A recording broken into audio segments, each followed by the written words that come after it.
aspects of it that I think could speak to a lot of struggles that we go through as humans. So I prefer to then just really have my audience ask me questions. And literally, you can ask me anything. My philosophy is that there is no such thing as a stupid question. If you don't know, you just simply don't know.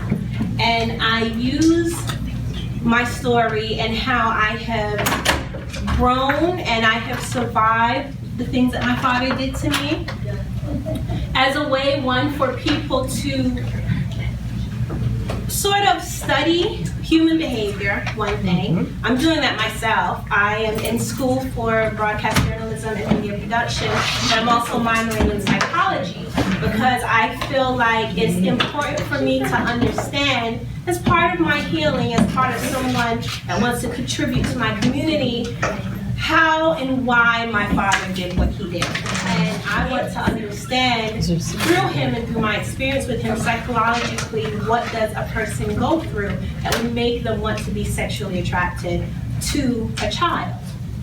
So that's one aspect. The other aspect, as a survivor of sexual abuse, I have had to work through a lot of issues dealing with men, dealing with women as well, because when I was 10 years old, my father's girlfriend also abused me with him.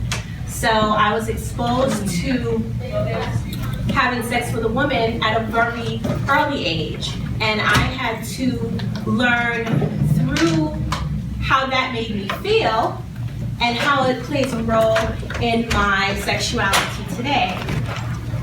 Being comfortable with myself sexually.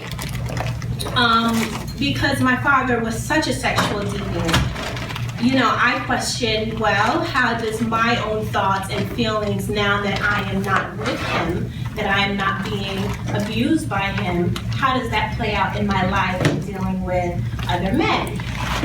And, you know, I don't believe that sex is anything negative. It could just be used for negative. Obviously, it's used to make life. God gave it to us to procreate, but some people take it and just really misuse and abuse it. So feel free to ask me any questions you want. I have to talk to my children about sex. I have to talk to my children's friends. They come to me about anything dealing with sexuality. I'm comfortable talking about that. How did you get out?